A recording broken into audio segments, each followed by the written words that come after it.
بسم اللہ الرحمن الرحیم۔ فقہ کے حوالے سے آج کا ہمارا سبق ہے فقہ کا لغوی اصطلاحی معنی اور تاریخ فقہ کے جو مختلف ادوار ہیں ان کو آج ہم تفصیل سے دیکھیں گے۔ تو لغت کے اعتبار سے یہ فقہ جو ہے باب سامعہ سے بھی ہے اور باب کارومہ سے بھی ہے۔ اگر باب سامعہ سے ہو، قاف کے نیچے زیر ہو، فاقیہہ، تو پھر اس کا مطلب ہوگا جاننا، اور اگر ہو فاقوہہ تو اس کا مطلب ہوگا فقیہ ہو جانا، سمجھدار ہو جانا۔ لغوی معنی اس کا ہے شق اور فتح۔ شق یا فتح اس کا معنی ہے کھولنا، کسی چیز کو پھاڑنا۔ علامہ زمخشری رحمۃ اللہ علیہ کی کتاب ہے الفائق۔ اس کتاب میں انہوں نے غریب الفاظ کی وضاحت کی ہے، تو وہاں پہ آپ لکھتے ہیں الفقہ حقیقتہ الشق والفتح۔ فقہ کی حقیقت جو ہے وہ تحقیق و تفتیش کرنا اور کھولنا ہے۔ فقہ کی اصطلاحی تعریف کیا ہے؟ کئی اصطلاحی تعریفیں اس کی گئی ہیں، ہم یہاں پہ دو تعریفیں پڑھیں گے۔ ایک جو مشہور تعریف ہے کہ فقہا کی اصطلاح میں فقہ سے مراد فروعی احکام شرعیہ کا علم ہے جو تفصیلی دلائل سے حاصل ہو۔ یہ احکام شرعیہ کتاب اللہ، سنت رسول اللہ، اجماع اور قیاس کے ذریعے معلوم کیے جاتے ہیں۔ یہ فقہ کی تعریف ہے اردو زبان میں۔ فروعی احکام سے مراد ہے عملی احکام، یعنی ایک تو وہ احکام ہے نا جن کا تعلق ہمارے عقیدے سے ہے، وہ والے احکام نہیں، بلکہ فروعی جن کا تعلق ہمارے عمل سے ہے۔ اور یہ ہمیں کہاں سے احکام حاصل ہوتے ہیں؟ یہ تفصیلی دلائل سے۔ وہ جو تفصیلی دلائل ہے نا وہ نیچے اس لائن میں موجود ہیں کہ کتاب اللہ ہے، سنت رسول اللہ ہے، اجماع اور قیاس ہے۔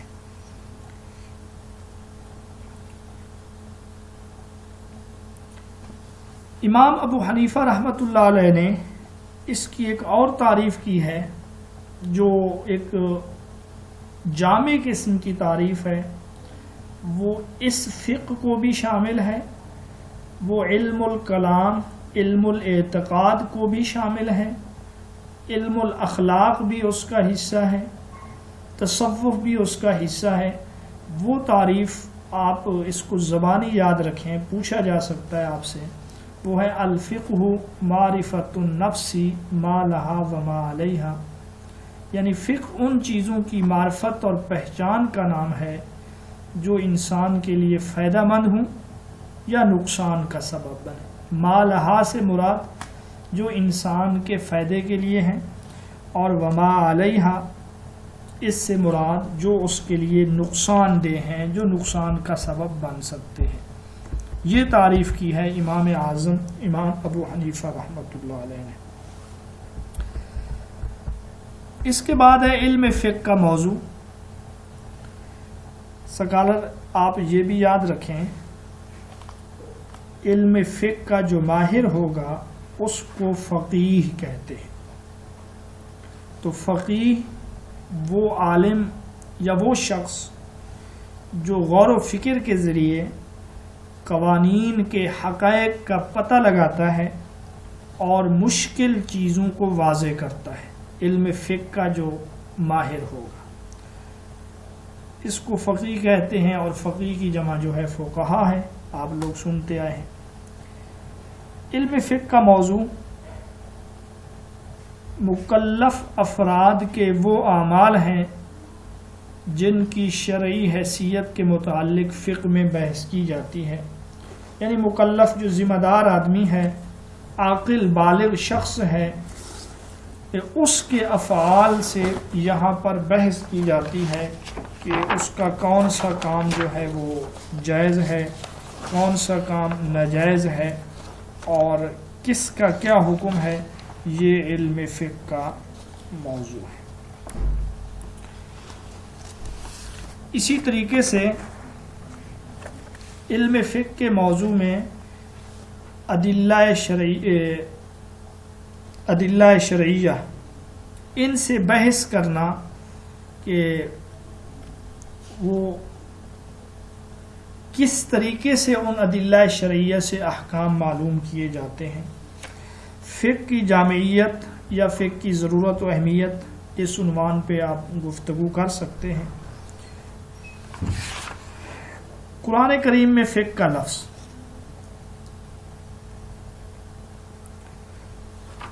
یہاں ہم نے صرف ایک آیت دی ہوئی ہے، ویسے قرآن حکیم میں فقہ کا لفظ بہت زیادہ استعمال ہوا۔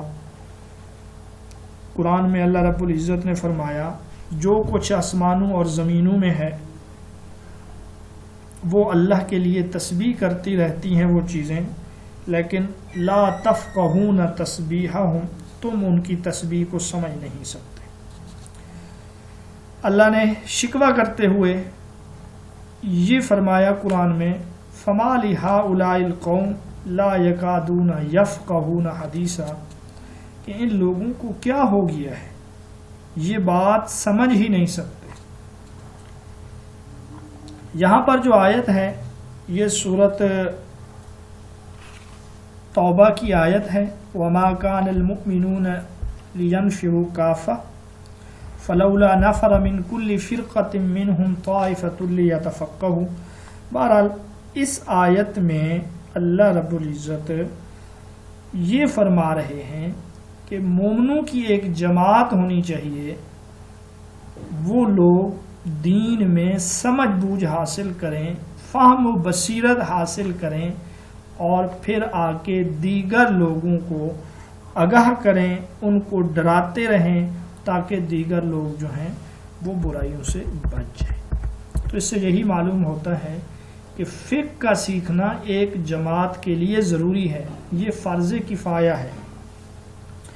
حدیث میں حضرت معاویہ رضی اللہ تعالی عنہ سے روایت ہے، رسول اللہ نے فرمایا من یرید اللہ بہ خیرا یفقہہ فی الدین، اللہ جس کے ساتھ بھلائی کا ارادہ فرمائے تو اسے دین کی سمجھ عطا کر دیتا ہے۔ تو یہاں پہ فقہ کا لفظ واضح طور پہ آ رہا ہے۔ اسی طرح ایک اور حدیث میں رسول اللہ صلی اللہ علیہ وسلم نے فرمایا کہ ان لکل شیء دعامۃ، بے شک ہر چیز کے لیے ایک ستون ہوتا ہے جس پر اس کا انحصار ہے، اور وَدِعَامَةُ هَذَا الدِّينِ الْفِقْهُ، اس دین کا جو ستون ہے، جس پر دین کا انحصار ہے، وہ فقہ ہے۔ بلا شبہ ایک فقیہ یہ شیطان پر 1000 عابدوں سے زیادہ بھاری ہے۔ ایک فقیہ کو گمراہ کرنا شیطان کے لیے زیادہ مشکل ہے بنسبت 1000 عبادت گزار کے، کیونکہ عبادت گزار کو اتنی فرصت کہاں ہوتی ہے کہ وہ نصوص میں، ان کے معانی میں غور و فکر کرے، اجتہاد کرے، جبکہ فقیہ کا کام ہی غور و فکر کرنا ہے اور اجتہاد کرنا ہے۔ لہٰذا فقیہ کو گمراہ کرنا یہ شیطان کے لیے زیادہ مشکل ہے۔ رسول اللہ صلی اللہ علیہ وسلم نے حضرت عبداللہ بن عباس رضی اللہ تعالی عنہ کے لیے بطور خاص یہ دعا کی تھی، اللہم فقہہ فی الدین وعلمہ التاویل، کہ اللہ ان کو دین کی فہم و فراست عطا فرما اور ان کو تاویل کا علم دے، ان کو تشریح کا طریقہ سکھا۔ تو ان احادیث سے ہمیں فقہ کی اہمیت کا اندازہ ہو جاتا ہے۔ اگلا جو ہمارا عنوان ہے وہ ہے فقہی مباحث کی تقسیم یا فقہ کا دائرہ کار۔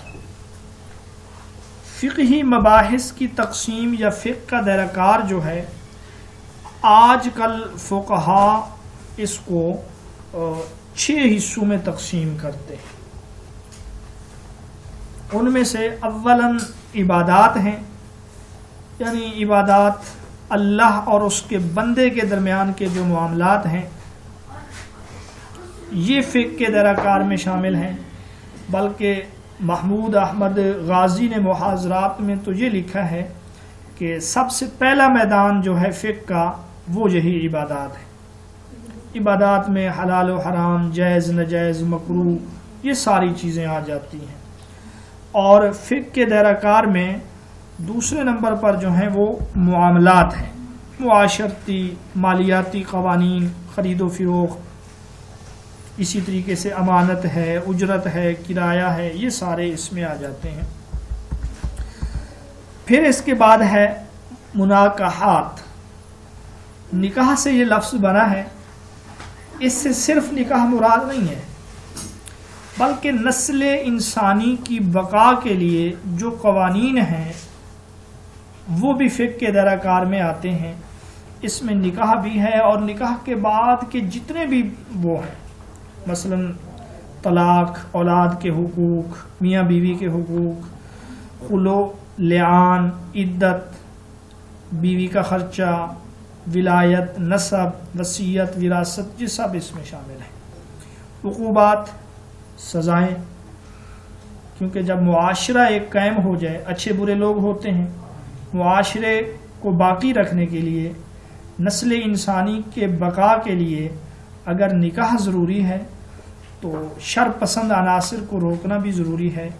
تو اس میں قتل، قصاص، دیت، چوری، زنا، شراب نوشی، یہ اس قسم کے جو جرائم ہیں یہ بھی فقہ کے دائرہ کار میں شامل ہیں. ان کو عقوبات کہا جاتا ہے. مخاصمات، آپس میں رہتے ہوئے لڑائی جھگڑے بھی ہو جاتے ہیں تو عدالتی مسائل، مدعی، مدعا علیہ، جواب دعویٰ، یہ سب جو ہیں یہ بھی فقہ کے دائرہ کار میں آتے ہیں. خصومت کا معنی جھگڑا کرنا ہے.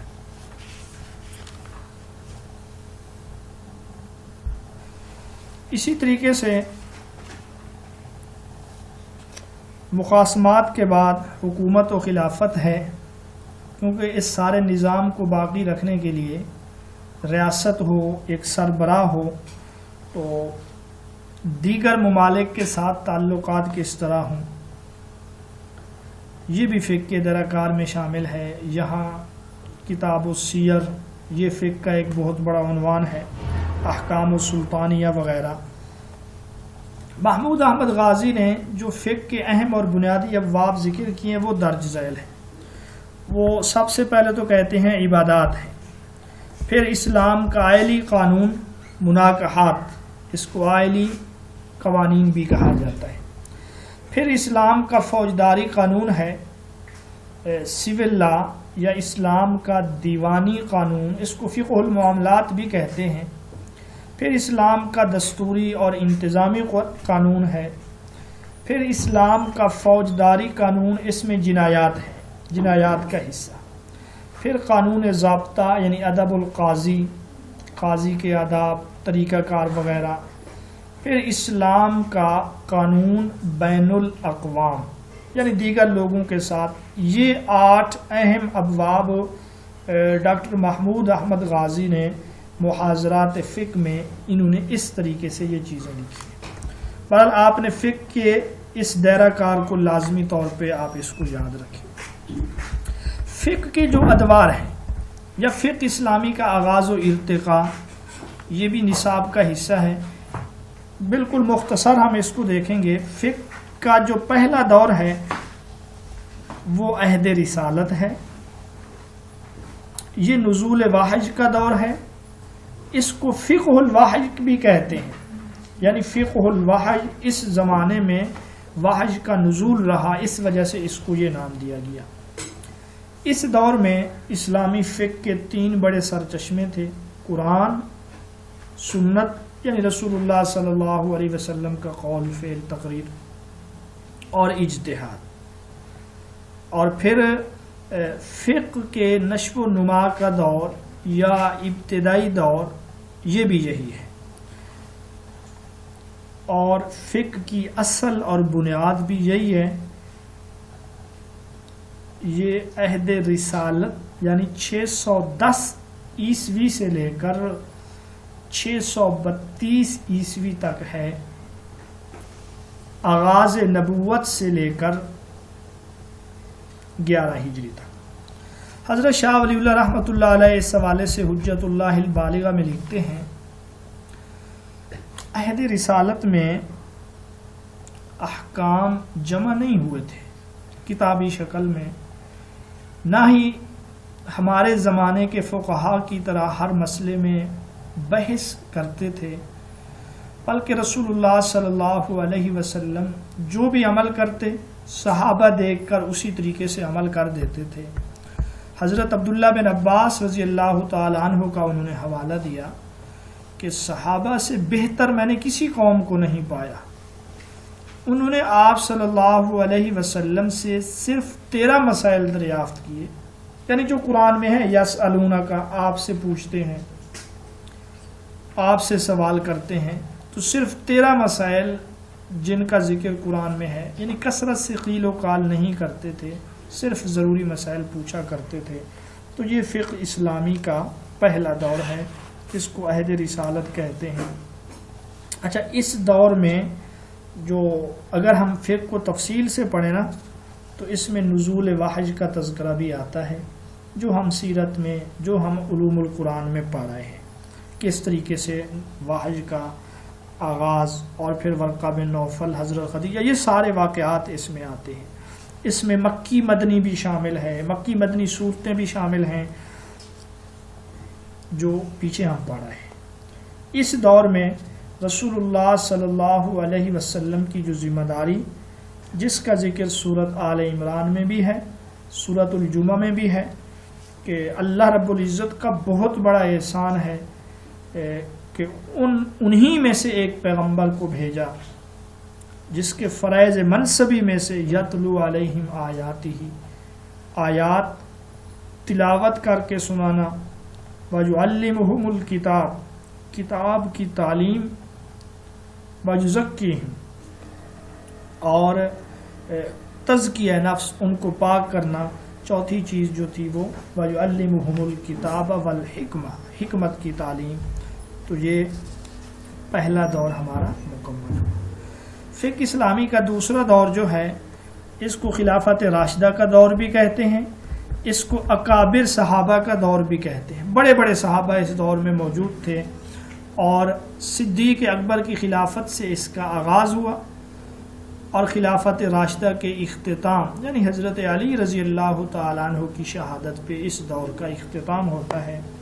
یہ فقہ اسلامی کا دوسرا بڑا دور ہے، اور اس دور میں کئی سیاسی مسائل سامنے آئے، کئی اجتماعی مسائل سامنے آئے، بالخصوص حضرت صدیق اکبر کا دور۔ منکرین زکوٰۃ، مدعیان نبوت، کچھ لوگ مرتد ہو گئے، تو حضرت صدیق اکبر رضی اللہ تعالی عنہ نے جو ان کے خلاف کارروائیاں کی، جو ان کے خلاف حکمت عملی اپنائی، آپ اس کو حضرت صدیق اکبر رضی اللہ تعالی عنہ کی فقہ، صدیق اکبر کا اجتہاد کہہ سکتے ہیں، جو ہم تاریخ اسلام میں تفصیل سے پڑھ رہے ہیں۔ پھر حضرت عمر ہے، آپ کے زمانے میں جو فتوحات، اور حضرت عثمان غنی، حضرت علی رضی اللہ تعالی عنہ۔ حضرت علی رضی اللہ تعالی عنہ کی شہادت کے وقت، یہ میں اس دور کی کچھ خصوصیات آپ کو بتا رہا ہوں۔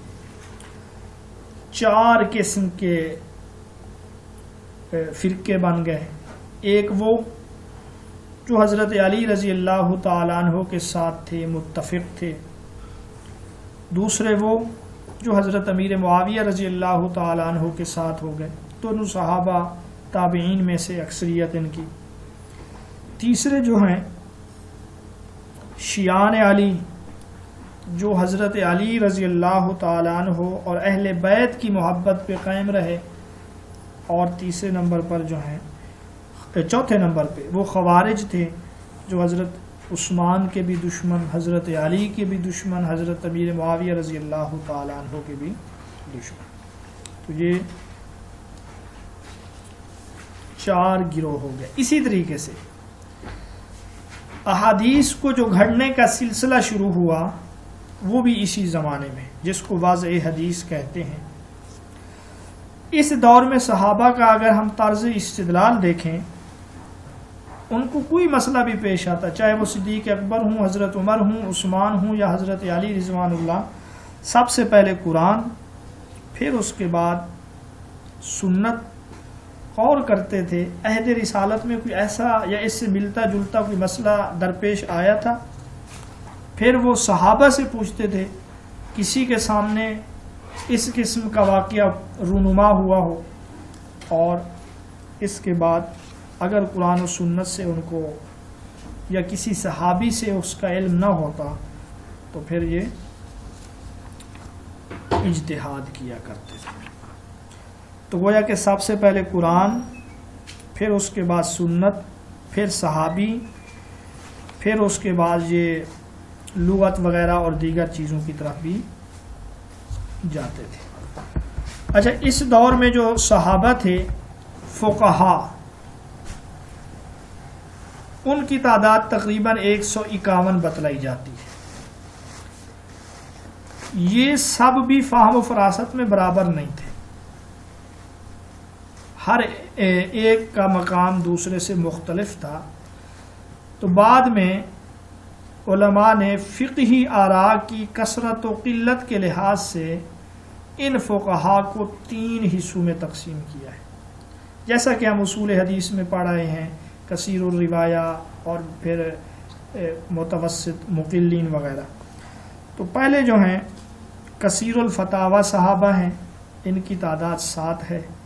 حضرت عمر، حضرت علی، حضرت عبداللہ بن مسعود، حضرت عائشہ، حضرت زید بن ثابت، حضرت عبداللہ بن عباس اور عبداللہ بن عمر رضی اللہ تعالی عنہم اجمعین، یہ کثیر الفتاوی ہیں۔ علامہ ابن قیم ان کے بارے میں لکھتے ہیں ہر ایک کے فتاوی کو جمع کیا جائے تو ایک ایک ضخیم جلد تیار ہو سکتی ہے، کتاب تیار ہو سکتی ہے ان کے فتاوی سے۔ دوسرے نمبر پہ ہے متوسط الفتاوی، یہ 20 صحابہ ہیں،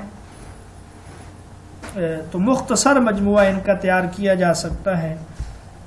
ان میں حضرت صدیق اکبر بھی ہیں، حضرت معاویہ بن ابی سفیان بھی ہیں، اور بھی دیگر صحابہ ہیں، آپ نام دیکھ سکتے ہیں۔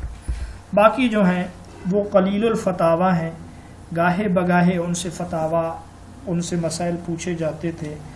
ایسے صحابہ کی تعداد جو ہے 124 ہے۔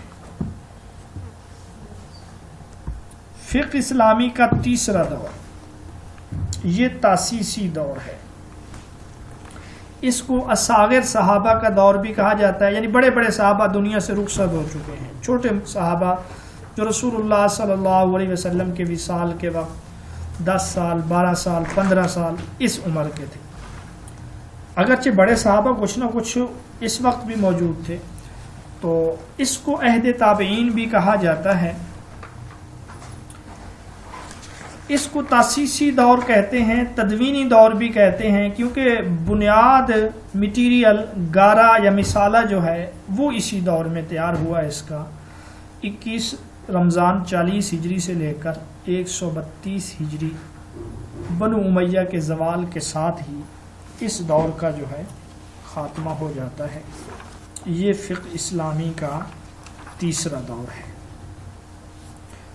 اس دور میں کئی مراکز بھی وجود میں آئے، آگے ہم ان مراکز کا تذکرہ کریں گے۔ اور اس دور میں مسلمان کئی جماعتوں میں تقسیم ہو گئے، جیسے شیعان علی، شیعان معاویہ، خوارج، اور اس کے علاوہ معتزلہ، دیگر کچھ فرقے۔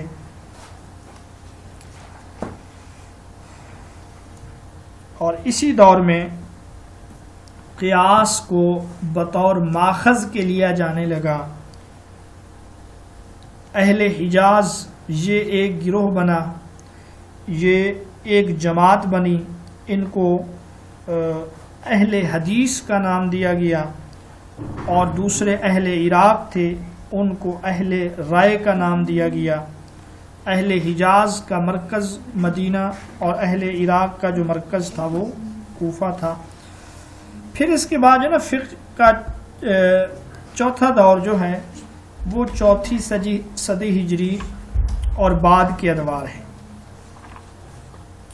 اس دور کو بھی ہم پڑھیں گے۔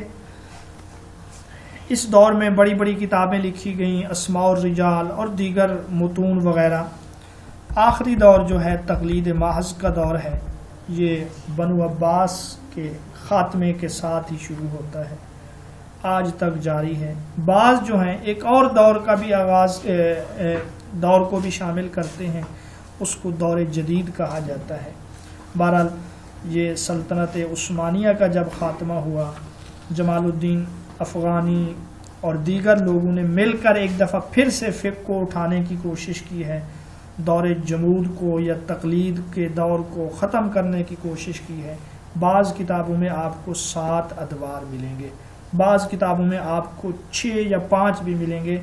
یہ آپ نے یاد رکھنے ہیں، پیپر میں اس حوالے سے بہت کم پوچھا جائے گا۔ اب ہم فقہی مراکز کی طرف آتے ہیں۔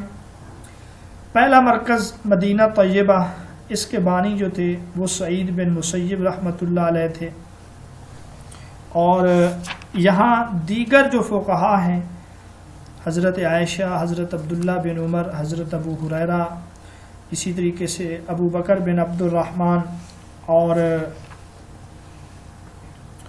علی بن حسین بن علی، قاسم بن محمد بن ابی بکر، سلیمان بن یسار، نافع مولا عمر، بہت سارے تابعین اور صحابہ وہ اس مرکز سے تعلق رکھتے تھے۔ سعید بن مسیب رحمۃ اللہ علیہ حضرت ابو ہریرہ کے داماد تھے۔ حضرت عائشہ رضی اللہ تعالی عنہ آپ سے 2210 روایات مروی ہیں، اور حضرت ابو ہریرہ رضی اللہ تعالی عنہ یہ تو مکثرین صحابہ میں سب سے پہلے نمبر پہ ہیں، ان سے 5374 روایات مروی ہیں۔ دوسرا مرکز جو تھا فقہ کا وہ مکہ ہے، اس کے بانی حضرت عبداللہ بن عباس رضی اللہ تعالی عنہ ہیں۔ آپ کے شاگردوں میں مجاہد، اکرمہ، عطا بن ابی رباح اور اسی طریقے سے امام طاؤس رحمۃ اللہ علیہ بھی ہیں۔ فقہ کا تیسرا مرکز کوفہ، اس کے بانی حضرت عبداللہ بن مسعود رضی اللہ تعالی عنہ تھے۔ یہ فقہی مراکز، یہ حدیث کے مراکز بھی ہیں، یہ تفسیر کے مراکز بھی ہیں، ان کے بانی آپ کو کسی صورت میں بھی نہیں بھولنے چاہیے، یہ بہت اہم سوالات ہیں۔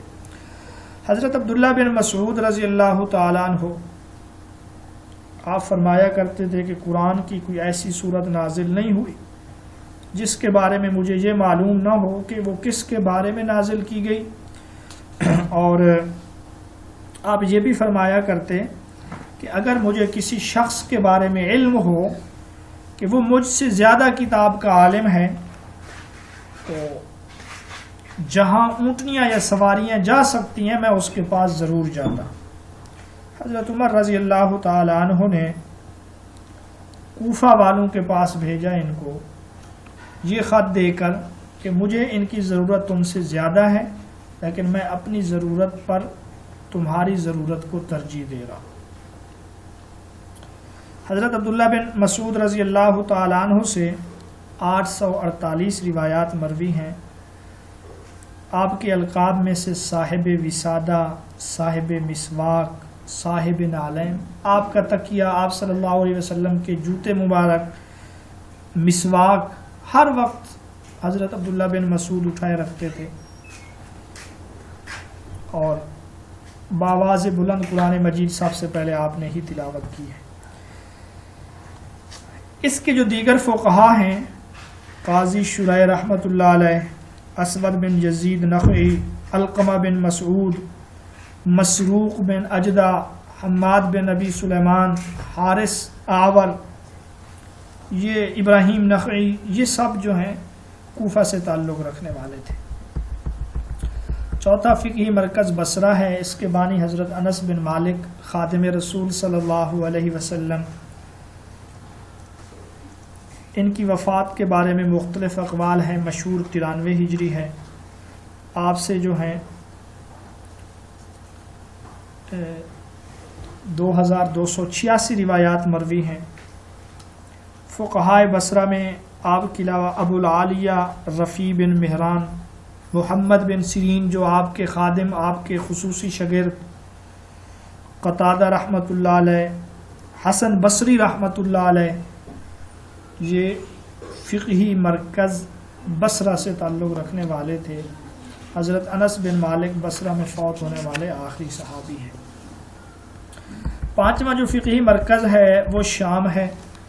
بانی حضرت عبد الرحمن بن غنم اشعری رضی اللہ تعالی عنہ ہیں۔ حضرت عمر نے باقاعدہ ان کو اہل شام کے پاس بھیجا 3 چیزوں کے لیے کہ وہ قرآن، حدیث اور فقہ کی تعلیم دیں اہل شام کو۔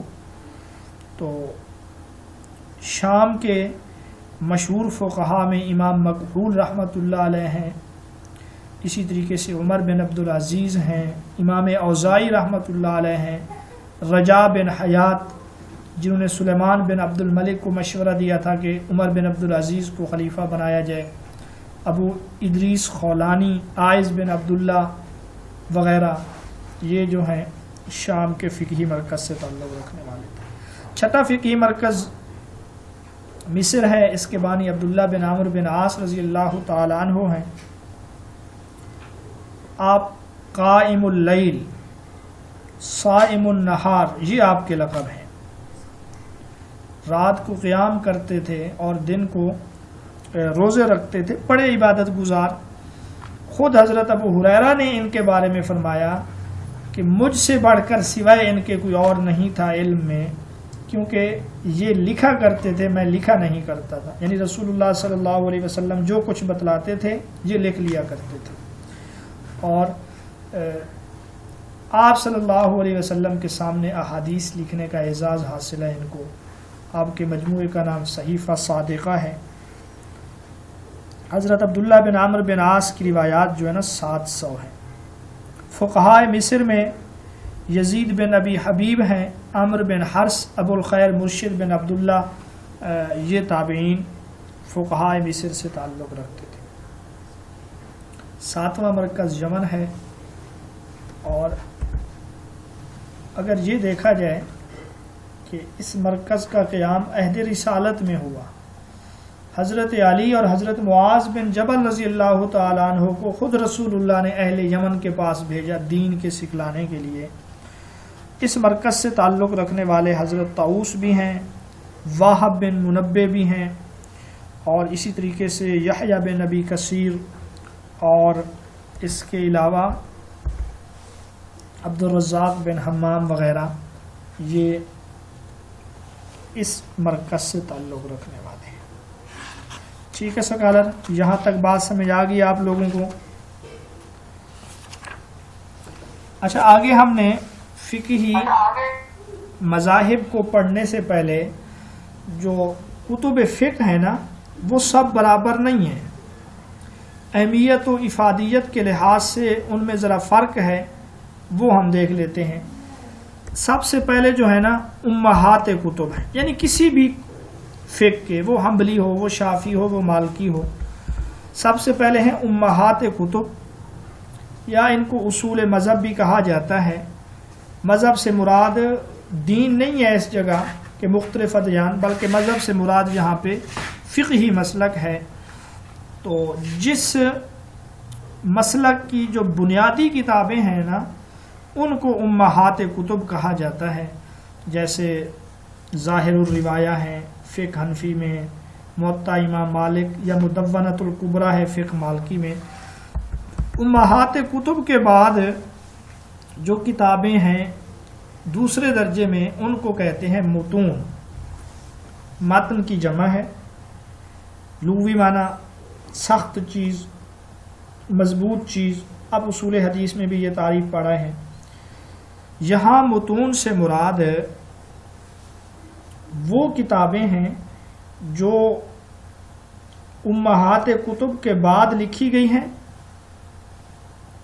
مختصر کتابیں ہیں اور جامع قسم کی کتابیں، ان کو متون کہا جاتا ہے۔ تو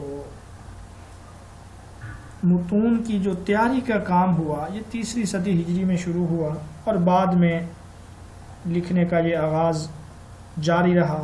مختلف قسم کے متون لکھے، کچھ ان میں مقبول ہوئے، کچھ مقبول نہیں ہوئے۔ متون کے بعد تیسرا جو درجہ ہے وہ ہے شروحات۔ یہ انہی متون جو مختصر ہیں ان کی تشریح کی گئی ہے۔ اور پھر مستند متون، کیونکہ کچھ غیر مستند تھے، مقبول نہیں ہوئے، وہ موجود نہیں ہیں، یا آج ہیں تو مخطوطوں کی شکل میں ہیں، عملی طور پہ موجود نہیں ہیں۔ تو کسی بھی مذہب میں 3 قسم کی کتابیں ہیں۔ پہلے نمبر پہ امہات کتب ہیں، پھر متون ہیں، اور پھر جو ہیں اس کے بعد شروحات ہیں۔ چونکہ مذاہب میں سب سے مقدم جو مذہب ہے وہ مذہب حنفی ہے، تو مذہب حنفی کے جو مسائل ہیں وہ بھی ایک جیسے نہیں ہیں۔ مسائل حنفیہ کے 3 طبقات ہیں۔ پہلا طبقہ جو ہے اصولی مسائل ہیں، یہ وہ مسائل ہیں جو ظاہر الروایہ سے ثابت ہیں، جو امام محمد کی 6 کتابوں میں مذکور ہیں، ان کا آگے ہم تذکرہ پڑھیں گے۔ تو مسائل حنفیہ کے کل طبقات 3 ہیں۔ نمبر 1 وہ مسائل جو ظاہر الروایہ میں ہیں۔ اب جو مسئلہ ان کتابوں میں ہو مذہب حنفی میں اس کے مطابق عمل، اس کے خلاف عمل کرنا درست نہیں ہے، بلکہ ان پر عمل کرنا ضروری ہے۔ دوسرے نمبر پر جو ہیں ان کو کہتے ہیں نوادر، ظاہر الروایہ، نادر الروایہ۔ یہ وہ مسائل ہیں جو ائمہ ثلاثہ حنفیہ سے مروی تو ہیں، لیکن اوپر جو 6 کتابیں جن کا ہم نے تذکرہ کیا ان میں نہیں ہے، دیگر کتابوں میں موجود ہیں، جیسے کہ ثانیات، یہ کتابیں ہیں امام مالک رحمۃ اللہ علیہ کی، امام محمد کی جو ہارون الرشید کے زمانے میں جمع کی گئیں، اسی طریقے سے جرجانیات ہیں، علی بن صالح جرجانی نے ان کو جمع کیا، اسی طریقے سے رقیات ہیں، یہ جگہ ہے رقہ، وہاں پہ آپ موجود تھے، وہاں پر یہ مسائل جمع کیے گئے۔ بہرحال ان کو غیر ظاہر الروایہ کہتے ہیں، ان کو نوادر کہتے ہیں، یہ دوسرا طبقہ ہے۔ اسی طریقے سے امالی ہیں، املا کی جمع، یعنی استاد کے سامنے شاگرد لکھتے رہے۔ تیسرا طبقہ ان مسائل کا ہے جو ان دونوں کے علاوہ ہیں، ان کو کہتے ہیں نوازل، ان کو کہتے ہیں نوازل۔ مطلب اس کا یہ ہے ان کو واقعات بھی کہتے ہیں، فتاوی بھی کہتے ہیں۔ یہاں پر پھر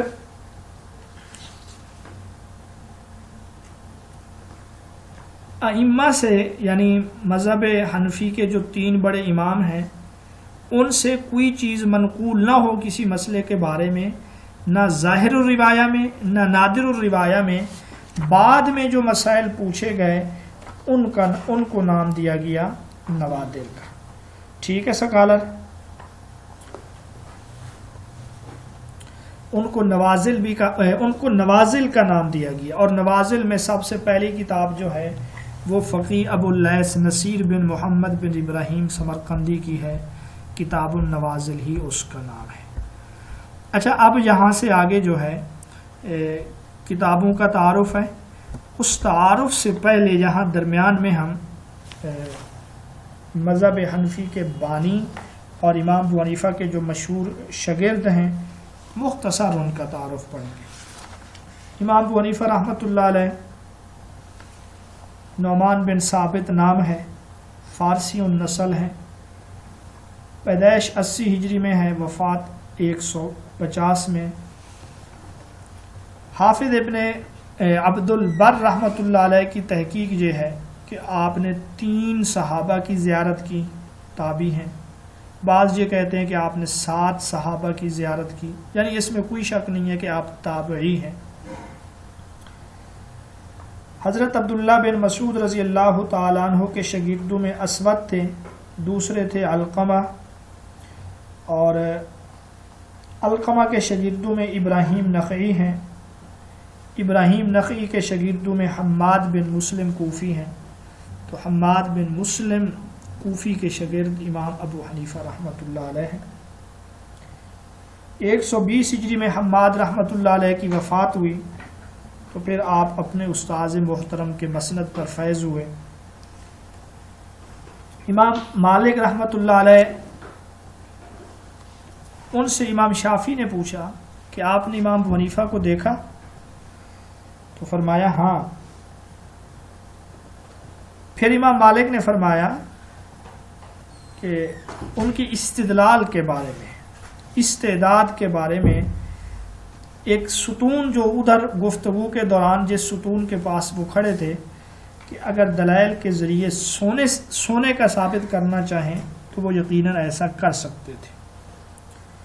امام شافعی رحمۃ اللہ علیہ کا قول تو آپ کو یاد ہے، الناس عیال فی الفقہ علی ابی حنیفہ، کہ لوگ جو ہیں فقہ میں امام ابو حنیفہ کے محتاج ہیں. امام ابو حنیفہ رحمۃ اللہ علیہ پہلے شخص ہیں جنہوں نے فقہ حنفی کو مدون کیا اور فقہ شرعی کی بنیاد رکھی. انہوں نے، آپ کے اصحاب کی تعداد 40 تھی جو فقہ کو جمع کرتے تھے، تدوین کرتے تھے. بحث و تمحیص، اختلافات کئی روز گزرنے کے بعد مسئلے کو کتاب میں درج کیا جاتا تھا، اس کو لکھ لیا جاتا تھا. یہ امام ابو حنیفہ رحمۃ اللہ علیہ کو اعزاز حاصل ہے. باقی منصب خلافت پیش کے، منصب قضا ابو جعفر منصور نے قاضی بنانا چاہا، آپ نے انکار کیا، معذرت کی، جیل میں آپ کو شہید کر دیا گیا زہر دے کے. آپ کے شاگردوں میں امام ابو یوسف یعقوب بن ابراہیم کوفی ہیں. پیدائش 113 ہجری ہے، وفات 182 ہے. بعض یہ بھی کہتے ہیں کہ پیدائش 93 ہے، بعض 110 بھی کہتے ہیں. کنیت ابو یوسف ہے، نام یعقوب بن ابراہیم ہے. ہارون الرشید نے اپنے دور خلافت میں آپ کو تاریخ اسلام کا پہلا قاضی القضاء یا چیف جسٹس بنایا تھا، اور ہارون الرشید کے کہنے پر آپ نے کتاب لکھی تھی، کتاب الخراج. محمد بن حسن شیبانی رحمۃ اللہ علیہ یہ دوسرے شاگرد ہیں. 132 ہجری میں واسط میں پیدا ہوئے. امام ابو حنیفہ سے تعلیم حاصل کرنے کے بعد امام یوسف سے بقیہ تعلیم حاصل کی، اور امام شافعی رحمۃ اللہ علیہ جو ہیں آپ کے شاگرد ہیں. امام شافعی کا قول ہے علمی حیثیت سے امام محمد کا مجھ پر جتنا احسان ہے وہ کسی دوسرے کا نہیں ہے.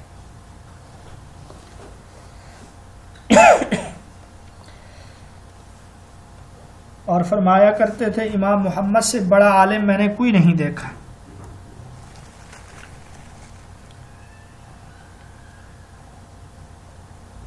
تیسرے نمبر پر امام زوفر رحمۃ اللہ علیہ ہیں. 110 ہجری کو پیدا ہوئے، 158 ہجری میں وفات ہوئی. مجتہد تھے. آپ کو منصب بالکل بھی پسند نہیں تھا، اس وجہ سے جنگلات کی طرف چلے گئے، گوشہ نشیں ہو گئے. 158 ہجری میں آپ کی وفات ہوئی. حسن بن زیاد یہ بھی امام ابو حنیفہ کے شاگردوں میں ہیں. ان کو لؤلؤی کہا جاتا ہے. لؤلؤ کہتے ہیں موتیوں کو، چونکہ آپ کے والد موتیوں کے تاجر تھے. 204 ہجری میں ان کی وفات ہوئی. اب ان تینوں استاد اور شاگردوں کے حوالے سے کچھ اصطلاحات ہیں. مثلا فقہ حنفی میں ائمہ ثلاثہ کا لفظ ہو تو اس سے مراد امام ابو حنیفہ، امام ابو یوسف اور امام محمد ہیں. شیخین کہا جائے تو امام ابو حنیفہ اور امام ابو یوسف ہیں. صاحبین کہا جائے تو امام ابو یوسف اور امام محمد ہیں. طرفین کہا جائے امام ابو حنیفہ اور امام محمد رحمۃ اللہ علیہ ہیں. اور ائمہ اربعہ کہا جائے فقہ حنفی میں تو امام زوفر بھی شامل ہے. ویسے اگر ائمہ اربعہ کہا جائے تو اس سے 4 بڑے امام مراد ہوتے ہیں. محدثین کی اصطلاح میں شیخین کا لفظ بولا جائے تو امام مسلم اور امام بخاری مراد ہیں. تاریخ اور سیرت میں اگر شیخین کا لفظ بولا جائے تو اس سے مراد حضرت صدیق اکبر اور حضرت عمر فاروق رضی اللہ تعالی. ٹھیک ہے سکالر، یہ بات سمجھ آ گئی؟ جی.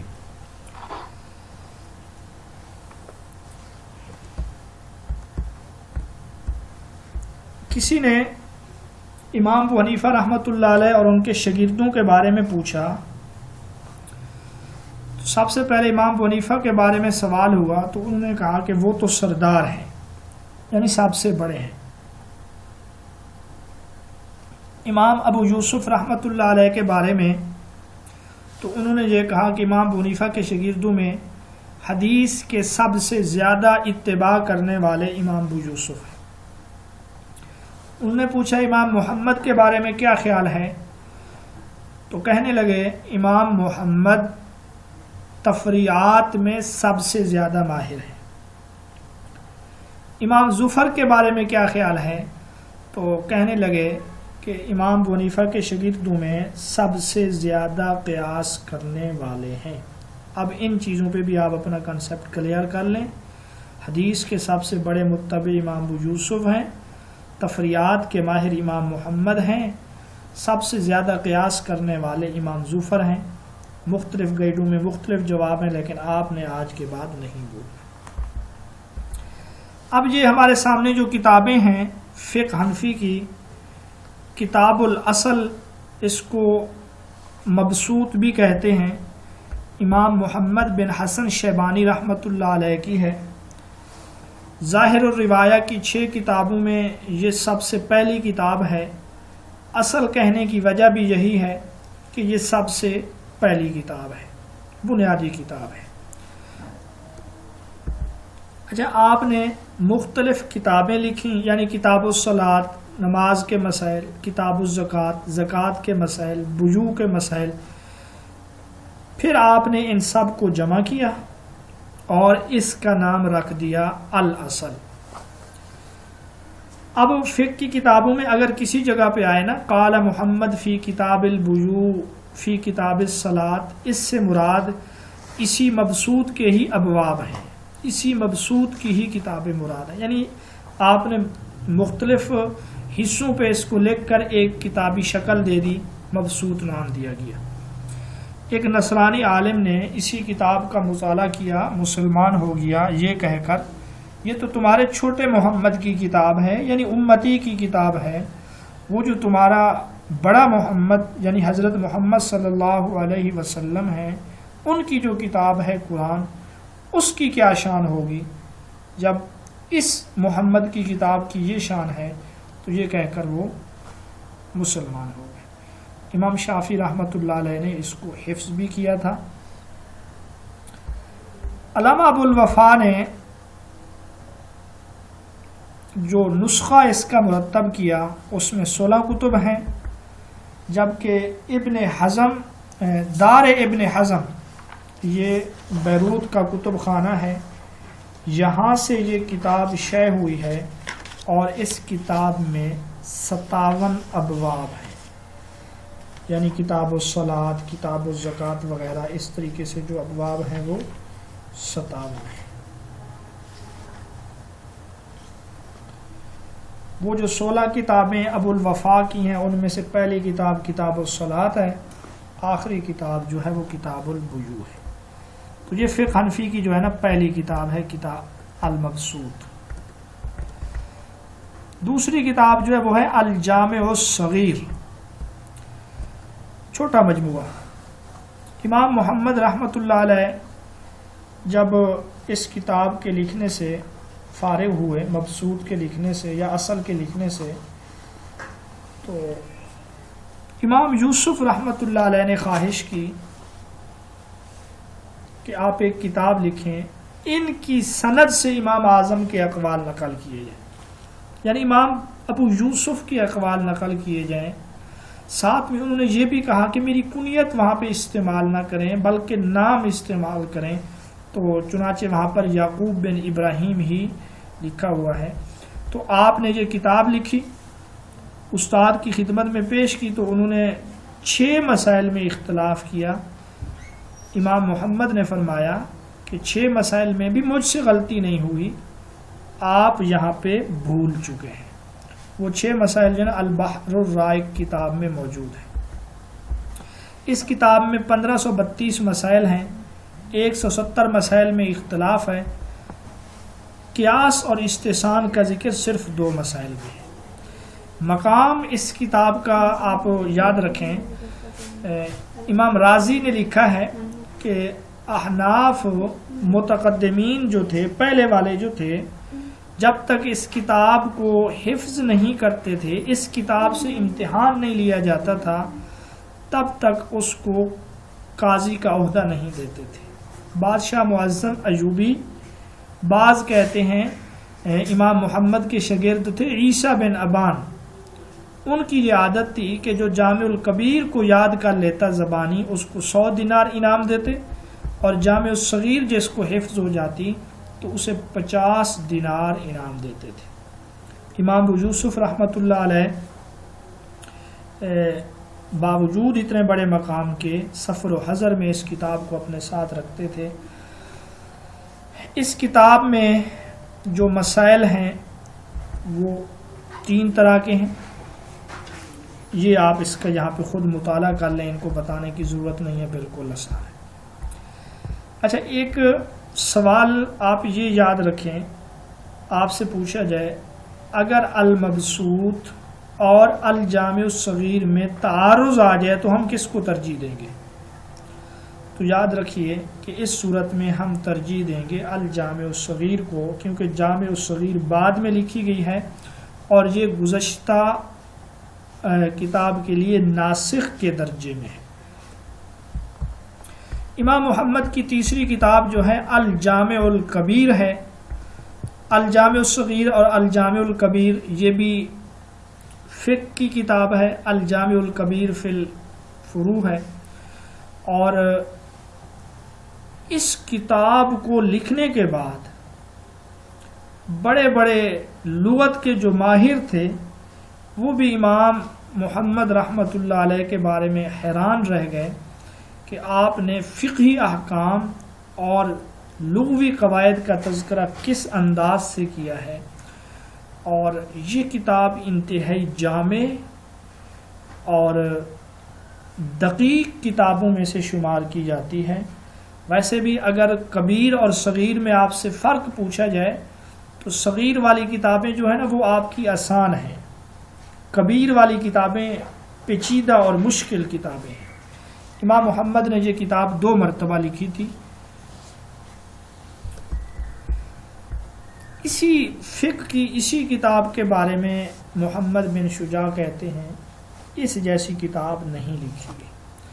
اچھا، اس کے بعد آپ کی جو 2 کتابیں ہیں السیر الصغیر، سیر ویسے سیرت کو بھی کہتے ہیں لیکن فقہ کی اصطلاح میں سیر سے مراد وہ قوانین ہیں جن کا تعلق جنگ، امن، مسلم غیر مسلموں کے تعلقات اس موضوع پر۔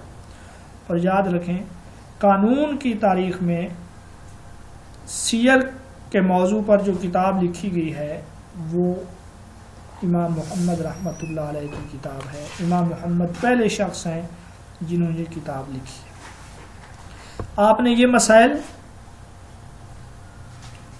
الاصول میں بھی، یعنی جو پہلی کتاب ہے المبسوط الاصول، اس میں بھی ان کا تذکرہ کیا، پھر آپ کو خیال آیا کہ الگ سے ایک کتاب لکھنی چاہیے تو آپ نے یہ کتاب لکھی السیر الصغیر، یہ اس کی تصویر آپ کے سامنے ہے۔ پھر اس کے بعد آج کل یہ السیر الصغیر جو ہے یہ چھپ چکی ہے، ڈاکٹر محمود احمد غازی نے یہ کتاب ان کی تحقیق سے انگریزی زبان میں یہ کتاب موجود ہے۔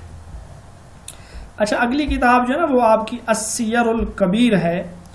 السیر الکبیر کے سبب تالیف کے حوالے سے ایک واقعہ بیان کیا جاتا ہے کہ جب سیر صغیر امام اوزاعی کے پاس پہنچی، پوچھا گیا کہ یہ کتاب کس کی ہے، تو انہوں نے کہا کہ امام محمد کی ہے۔ تو انہوں نے کہا کہ اہل کوفہ کو سیرت اور مغازی سے کیا واسطہ، سیرت اہل شام جانتے ہوں یا پھر اہل مدینہ جانتے ہوں، کیونکہ غزوات کا زیادہ تر تعلق تو مدینہ سے رہا۔ جب امام محمد رحمۃ اللہ علیہ کو یہ خبر پہنچی کہ امام اوزاعی رحمۃ اللہ علیہ نے یہ کہا کہ سیرت سے اہل کوفہ کا کیا تعلق، اہل عراق کا کیا تعلق، تو آپ نے کتاب لکھی اور اس کا نام رکھا السیر الکبیر۔ جب یہ کتاب امام اوزاعی کے پاس پہنچی تو امام اوزاعی رحمۃ اللہ علیہ نے جواب میں یہ کہا کہ اگر اس میں صحیح احادیث نہ ہوتی تو میں کہتا کہ کتاب لکھنے والے نے اس علم کو بھی خود گھڑا ہے، اس علم کی تخلیق بھی اس نے خود کی ہے، اگر میرے سامنے اس کے اندر صحیح احادیث موجود نہ ہو۔ بہرحال بعض کہتے ہیں تاریخی لحاظ سے یہ بات درست نہیں ہے، کیونکہ امام اوزاعی 158 میں فوت ہو گئے، اور السیر الکبیر کے بارے میں کہا جاتا ہے کہ یہ امام محمد کی آخری کتاب ہے، تو 158 سے لے کر 189 تک یہ 32 سال کا عرصہ بنتا ہے، 31 سال کا۔ کیا اس عرصے میں امام محمد نے کوئی اور کتاب نہیں لکھی؟ تو یہ بات تاریخی لحاظ سے بعض کہتے ہیں درست نہیں ہے۔ ایک اور کتاب زیادات، شاید جہاں پہ اس کا تذکرہ نہیں ہے، تو زیادات یہ آخری کتاب ہے، اور زیادات میں جو مسائل جامع الکبیر میں رہ گئے تھے آپ نے ان کا تذکرہ زیادات میں کیا۔ زیادات کو جو ہے نا جامع الکبیر کا تتمہ بھی کہا جاتا ہے، کیونکہ آپ کو بعد میں خیال آیا کہ کچھ مسائل مزید اس میں شامل کر لینے چاہیے۔ ٹھیک ہے سکالر، کتب ظاہر اور روایہ کے بارے میں کافی ہے یا آگے پڑھیں؟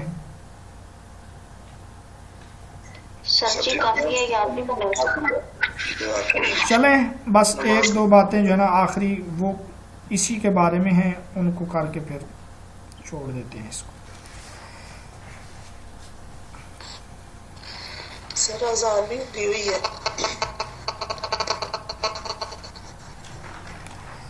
اچھا، یہ 6 کتابیں جو ہیں